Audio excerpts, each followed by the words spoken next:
Hello students, today in chapter alternating current we are going to start very important thing and that is called AC circuit. So students, इस chapter alternating current में हमने last time alternating current को discuss कर लिया था और हमने ये समझ लिया था कि भाई अल्टरनेटिंग करंट क्या होती है. And every time when I start this chapter I ask my students to tell the alternating current. So everybody says that I is equal to I not sine omega T. I is equal to I not sine omega T. अब alternating current की जो equation होती है वो current का sinusoidal function होती है. जैसा कि आपको पता है कि अल्टरनेटिंग करंट टाइम के साथ कॉन्टिन्यूसली चेंज होती रहती है. Okay, so how does it change with time? So it changes with time sinusoidally. There is sinusoidal change in the value of current in the value of alternating current with time. So I is equal to I not sine omega t. All right students, और ये alternating current आती कहाँ से है? ये alternating current alternating EMF का जो source होता है उससे आती है और उसका इक्वेशन होता है E is equal to E not sine omega T. इतनी हमारी बात हो गई थी और हमने फिर उसके बाद ये डिस्कस किया था कि भाई अल्टरनेटिंग करंट कॉन्टिन्यूसली टाइम के साथ चेंज होती है तो हम इस अल्टरनेटिंग करंट की एवरेज वैल्यू कैलकुलेट करते हैं. एवरेज वैल्यू में क्या प्रॉब्लम आई थी कि average value over complete cycle zero होती है, तो हमने अल्टरनेटिंग करंट की average value over half cycle calculate की थी. All right, I average is equal to 0.637 into I not. ये हमारी बात हो गई थी. इसके बाद मैंने आपको बताया था कि भाई एवरेज वैल्यू पूरे साइकिल की जीरो होती है तो हमें एक ऐसी वैल्यू की करंट की ऐसी वैल्यू की रिक्वायरमेंट है that remains constant through out and that current can represent a circuit. So that is called the RMS value of AC. और आरएमएस वैल्यू ऑफ एसी भी हमने ड्राइव कर लिया था. वो क्या किया था? I RMS is equal to I naught by root two. ये हमने इतना हो गया था.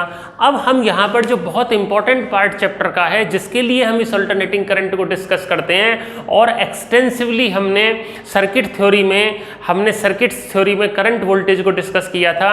इसी तरह से जो मेन पार्ट चैप्टर का अब स्टार्ट होता है और ये एग्जाम में क्वेश्चन पूछ लिया जाता है कि भाई एसी सर्किट्स को डिस्कस करो. सो एसी सर्किट का मतलब क्या होता है स्टूडेंट्स? पहले तो आप ये ध्यान रखें, जैसे सर्किट का मतलब तो क्या होता है? सर्किट का मतलब जिसमें सर्किट के elements like battery, resistor, inductor, इस तरह की कुछ बल्ब, इस तरह के कुछ इक्विपमेंट्स जहां पर होते हैं उसे हम एसी सर्किट बोलते हैं जनरली. अब एसी सर्किट क्या होता है? एसी सर्किट्स जो हम डिस्कस करने जा रहे हैं, एसी सर्किट का मतलब होता है जिसमें अल्टरनेटिंग करंट के कंपोनेंट्स होते हैं. अब अल्टरनेटिंग करंट सर्किट्स के जो कंपोनेंट्स होते हैं वो क्या हैं? जैसे डीसी सर्किट का तो रेजिस्टेंस था, यहाँ पर रेजिस्टेंस के अलावा जो इंडक्टेंस है, इंडक्टेंस कॉइल और कैपेसिटर भी होंगे. तो अब इंडक्टर को हम पिछले चैप्टर में स्टडी कर चुके हैं कि इंडक्टर में सेल्फ इंडक्शन होता है. इंडक्टर में क्या होता है? सेल्फ इंडक्शन होता है. इसीलिए इंडक्टर का सेल्फ इंडक्टेंस होता है L is the self inductance of inductance coil. और कैपेसिटर का होता है कैपेसिटेंस. ये भी हम स्टडी कर चुके हैं. तो हमने ये जान लिया कि सेल्फ इंडक्शन के लिए करंट चेंज होनी चाहिए. अब एसी सर्किट में जो अल्टरनेटिंग करंट है that continuously changes. So there are three major elements of AC circuits, that is resistor, inductor and capacitor. So first we study them one by one. पहले हम R circuit को discuss करेंगे, मतलब resistor circuit. उसके बाद हम inductor circuit L circuit, उसके बाद कैपेसिटर सर्किट, उसके बाद इनके कॉम्बिनेशंस. मतलब जब सर्किट में हम प्योरली केवल रेजिस्टर को ही लगाते हैं तो ये आर सर्किट होता है. तो हम इसको डिस्कस कर लेते हैं. अब स्टूडेंट, सबसे पहले मैंने बात तो कर दी कि भाई मैं एसी सर्किट डिस्कस करने जा रहा हूँ, लेकिन मैं एसी सर्किट में क्या डिस्कस करने जा रहा हूँ, मेरा मतलब किन किन बातों से होगा, मैं किन किन चीज़ों पर ध्यान दूंगा. अब सुन लो ध्यान से. एसी सर्किट को डिस्कस करने का मतलब ये है कि हम किसी सर्किट में करंट और वोल्टेज का स्टेटस डिस्कस करें कि भाई इसमें करंट कितना है और इस पर्टिकुलर कंपोनेंट में कितना वोल्टेज ड्रॉप हुआ है या पर्टिकुलर कंपोनेंट में करंट कितनी है. यही ना हमारा मतलब है. इसके अलावा हम पावर को भी डिस्कस कर लेते हैं कि भाई कितना पावर कंजम्पशन हुआ, एनर्जी कंजम्पशन कितना हुआ, हीट लॉस कितना हुआ. सो जितने भी इलेक्ट्रिकल पैरामीटर्स हैं like current, voltage, power, heat energy, okay, these are discussed in circuits, these are discussed in circuits. अब यहाँ पर आपको बहुत फैसिनेटिंग बात मिलेगी, आप यहाँ पर चौंक जाएंगे, यहाँ पर आपको बहुत ज़्यादा अच्छा लगेगा कि करंट और वोल्टेज की एक बहुत ही अलग तरह की रिलेशनशिप अल्टरनेटिंग सर्किट्स में होती है, एसी सर्किट्स में होती है। एसी सर्किट्स में करंट वोल्टेज ऐसे बिहेव नहीं करते जैसे डीसी सर्किट में करते हैं। क्यों? क्योंकि चेंजिंग करंट है, ऑसिलेटिंग करंट है, ऑसिलेटिंग वोल्टेज है। जैसे डीसी सर्किट में तो क्या होता है, डीसी सर्किट में ये होता है, ये यहाँ से 5 एम्पियर का करंट जा रहा है, तो अगर इधर 2 एम्पियर गया तो इधर कितना जाएगा, इधर 3 एम्पियर ही जाएगा, सीधी सी बात है। लेकिन यहाँ पर ऐसा नहीं होने वाला, यहाँ पर करंट और वोल्टेज को वेक्टर की तरह ट्रीट किया जाने वाला है, because they changes its magnitude continuously and direction repeatedly. So current and voltage are treated as a vector and these vectors are also called phasors. So alternating current में, AC circuits में हम current और voltage को phasors भी बोलते हैं, because phasor होता है एक ऐसा वेक्टर होता है जो रोटेट करता है, जिसमें रोटेशन होते हैं। ओके, तो यहां पर मैं बात कर रहा था रेजिस्टर सर्किट की। जब मैं रेजिस्टर सर्किट की बात करता हूं तो रेजिस्टर सर्किट का मतलब है प्योरली रेजिस्टर सर्किट, एक ऐसा सर्किट जिसमें केवल और केवल एक रेजिस्टेंस को कनेक्ट किया गया है एसी सोर्स के साथ। ये एसी का सोर्स है, ये कोई ट्रांसफार्मर हो सकता है, ये कोई जनरेटर हो सकता है, मतलब ये this is the symbol of AC source. जैसे डीसी सोर्स क्या होता है, सेल या बैटरी, एसी सोर्स का ये सिंबल है। तो अब हमने क्या किया, जो अल्टरनेटिंग करंट का सोर्स है, एसी सोर्स हमें क्या देगा, एसी सोर्स हमें पोटेंशियल डिफरेंस देगा। अब पोटेंशियल डिफरेंस की इक्वेशन क्या है, E is equal to E not sine omega T. तो हमने क्या किया, हमने इस एसी सोर्स की हेल्प से इस रेजिस्टर के अक्रॉस अल्टरनेटिंग ईएमएफ अप्लाई किया। Okay students, alternating EMF E is equal to E not sine omega T. भाई जब अल्टरनेटिंग ईएमएफ की बात आ रही है तो मैं alternating EMF E is equal to E not sine omega T बोलूंगा ना, क्योंकि ये मेरा अल्टरनेटिंग करंट का सोर्स है, एसी का सोर्स है। So it will provide the alternating EMF E is equal to E not sine omega T. मैंने इस आर के अक्रॉस लगा दिया। अब क्या होगा, जब इस रेजिस्टेंस के अक्रॉस पोटेंशियल डिफरेंस अप्लाइड होगा तो इसमें करंट तो आएगी, ये तो नेचुरल सी बात है, जब आप पोटेंशियल डिफरेंस अप्लाई करोगे तो करंट आएगी। अब चूंकि यहां पर potential difference alternating potential difference है, so current I is equal to E upon R में अगर E की वैल्यू लिखी जाए E not sine omega T तो ये अपना आ जाता है। अब आप देख रहे हैं यहाँ पे I is the function of time, I is the function of time, I is changing with time. तो मेरे को क्या बता सकते हैं कि टाइम का कौन सा फंक्शन है, साइन फंक्शन है। तो ये I की वैल्यू मैक्सिमम कब होगी, I की वैल्यू मैक्सिमम तब होगी जब हमारा साइन ओमेगा टी मैक्सिमम होगा। क्यों? क्योंकि t is changing, so due to the change in t there is a change in sine omega T. और किसी भी एंगल के लिए साइन के फंक्शन की मैक्सिमम वैल्यू 1 होती है, साइन के फंक्शन की मैक्सिमम वैल्यू 1 होती है और मिनिमम -1 होती है। तो साइन ओमेगा टी +1 हो गया। ओके, तो मैंने साइन ओमेगा टी अगर 1 ले लिया तो यहां पर ये करंट मेरा हो जाएगा मैक्सिमम, और मैक्सिमम का सिंबल होता है I naught. So I naught is equal to E naught by R into 1, क्योंकि साइन ओमेगा टी तो मैंने 1 ले लिया। सो ई नॉट बाई आर, जब मैं इस ई नॉट बाई आर को आई नॉट लिखूंगा तो मेरा इक्वेशन आ जाएगा I is equal to I not sine omega T. बहुत इंपॉर्टेंट रिजल्ट है। रेजिस्टेंस के अंदर, जब रेजिस्टेंस के अंदर अल्टरनेटिंग ईएमएफ लगाया जाता है तो अगर अल्टरनेटिंग ईएमएफ का equation E is equal to E not sine omega T है तो अल्टरनेटिंग करंट का equation I is equal to I not sine omega t हो जाएगा। तो यहाँ से क्या कंक्लूजन निकल के आ रहा है, आप ये देखो, इसका फेज t टाइम पे ओमेगा टी है। फेज मतलब एंगल, कितना एंगल वो रोटेट कर गया। जो फेजर होता है, जैसे मेरा ये फेजर है, मतलब ये मेरा करंट और वोल्टेज वेक्टर है, ये इस तरह से कोई फेजर है, सो ये रोटेट करता है। सो टी टाइम में ये मान लो ओमेगा टी रोटेट कर गया, तो टी टाइम में मेरा जो करंट फेजर है that also has rotated angle omega T.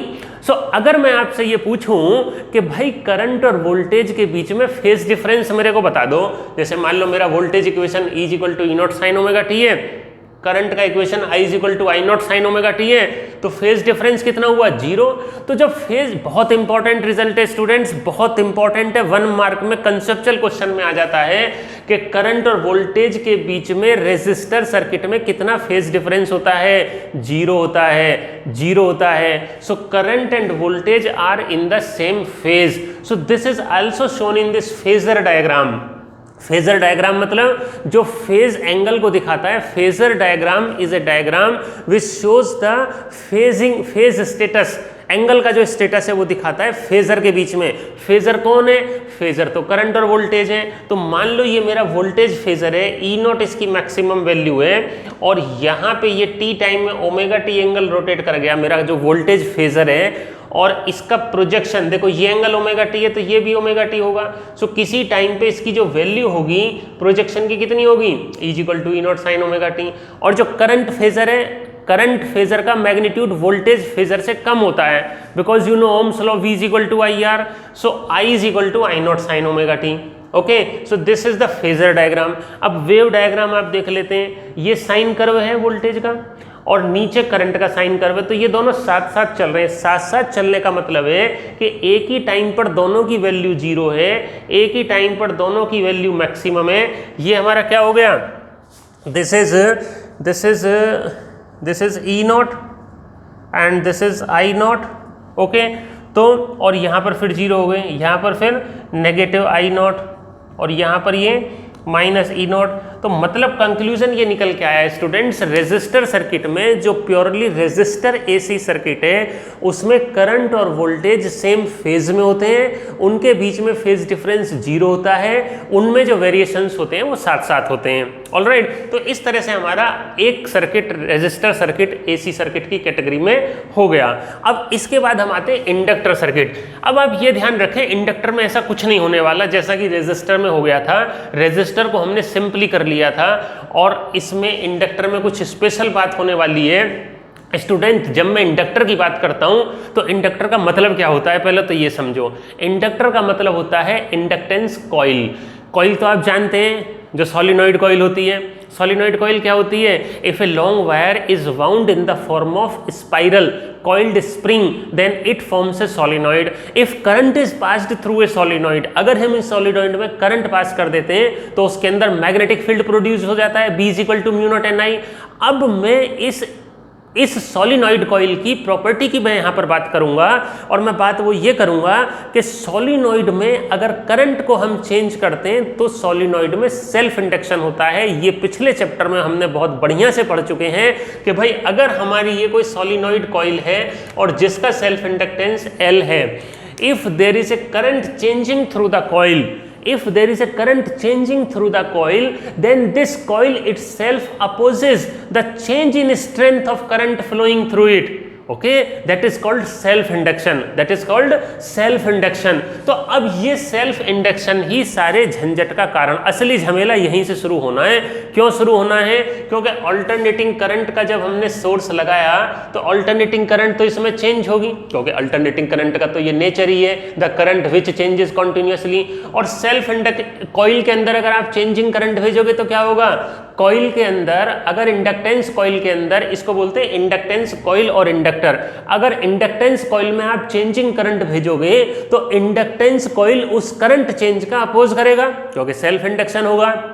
पिछले चैप्टर में आपको पढ़ा है। तो इसकी वजह से क्या होगा, इसमें ईएमएफ इंड्यूस हो जाएगा, because that induced EMF will oppose the change in strength of current flowing through it. तो अगर मैंने इसमें E is equal to E not sine omega t लगाया है तो induced EMF E is equal to minus d phi by D t, famous Faraday law. यहाँ पर electromagnetic induction होगा, कॉइल के अंदर सेल्फ इंडक्शन होगा, और electromagnetic induction, remember Faraday second law, E is equal to minus d phi by D t, very famous law, very popular law, everybody knows it. E is equal to minus d phi by dt, और phi is equal to क्या होता है, phi is equal to li, और ये हो गया minus L d I by D T. अब होता क्या है, ये इंड्यूस्ड ईएमएफ जो इंड्यूस्ड ईएमएफ है, इसमें करंट आपने इधर चेंज करा, ईएमएफ इंड्यूस्ड इस करंट चेंज का अपोज करेगा। अपोज करेगा ना माइनस ई।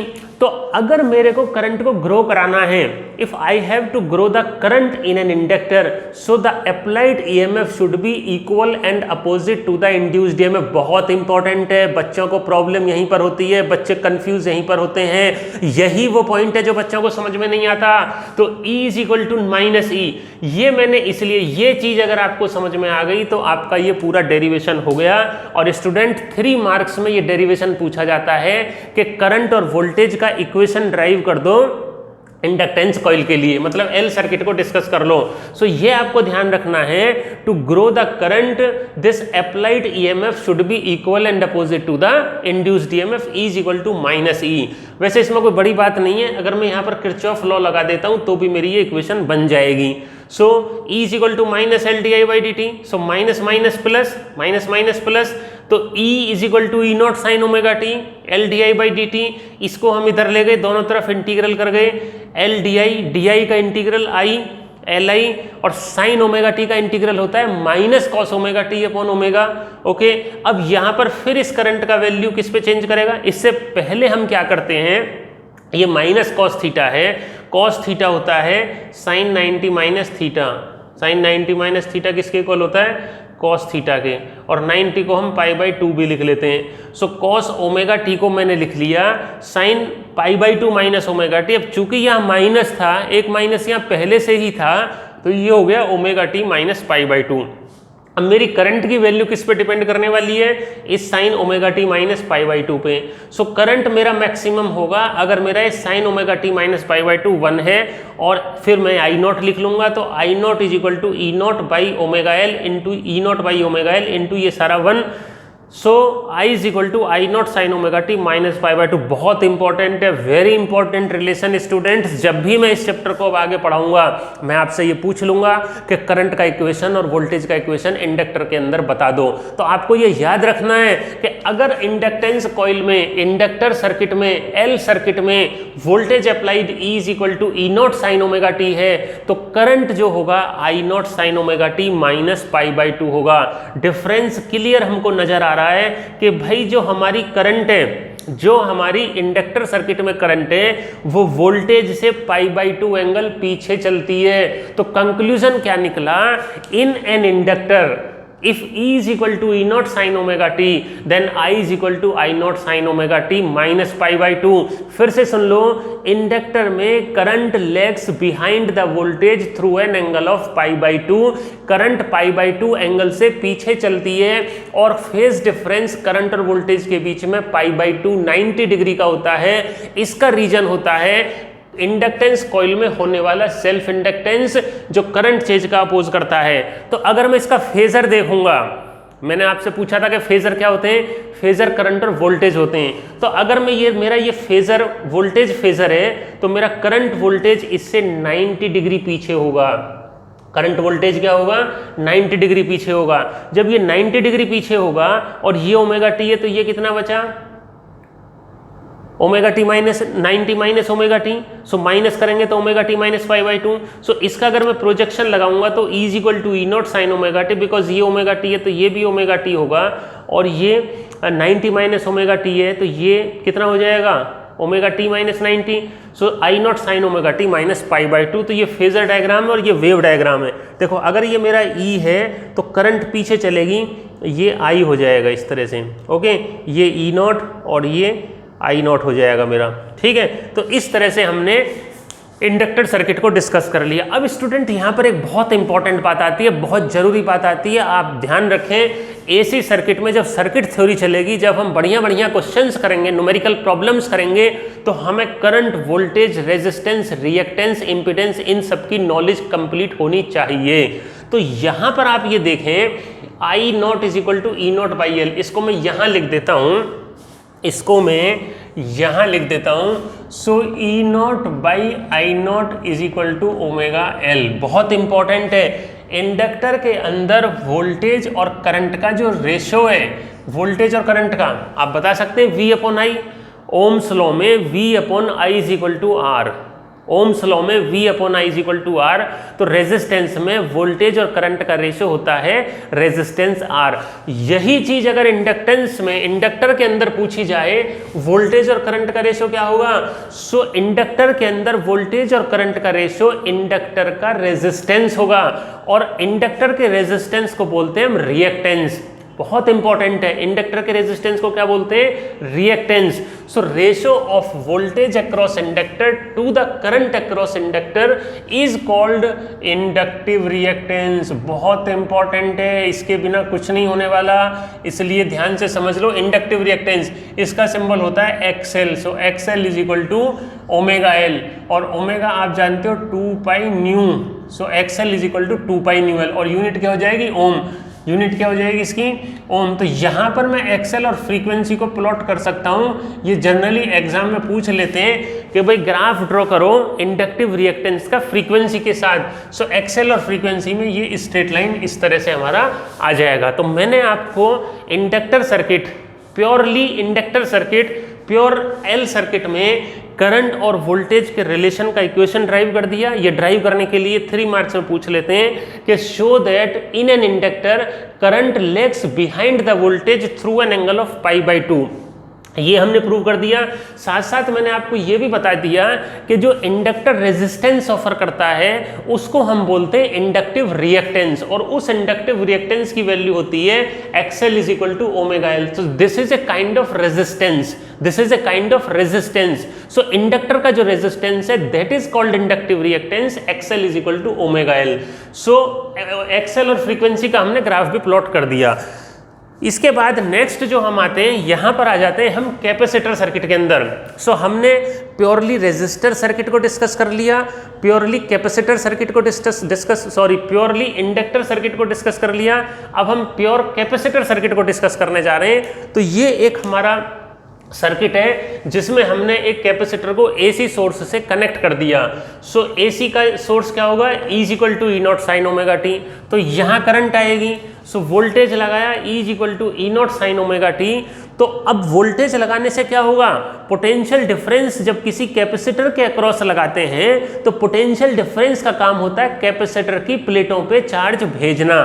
ये आप कैपेसिटर के चैप्टर में स्टडी कर चुके हैं। तो यहाँ पर मैंने कैपेसिटर की प्लेटों के अक्रॉस पोटेंशियल डिफरेंस लगाया है। तो ये अल्टरनेटिंग ईएमएफ है, ये अल्टरनेटिंग वोल्टेज है। ये अल्टरनेटिंग वोल्टेज कैपेसिटर की प्लेट्स पर चार्ज भेजेगा। जब ये अल्टरनेटिंग वोल्टेज कैपेसिटर की प्लेट पर चार्ज भेजेगा तो उस चार्ज की वैल्यू होगी Q, और Q is equal to CV। This is famous relation for the capacitance, Q is equal to CV, और V मैंने यहाँ पर ले रखा है E, तो CE और E को लिख दिया E naught sine omega T. अब हमें तो करंट निकालना है। देखो हमारा यहाँ पर इन तीनों सर्किट में प्राइमरी ऑब्जेक्टिव है, मेजर ऑब्जेक्टिव है करंट वोल्टेज की इक्वेशन को निकालना। तो मैंने वोल्टेज अगर E naught sine omega t लगाया था तो I am tending to drive an equation for current I। तो I is equal to D Q by D T.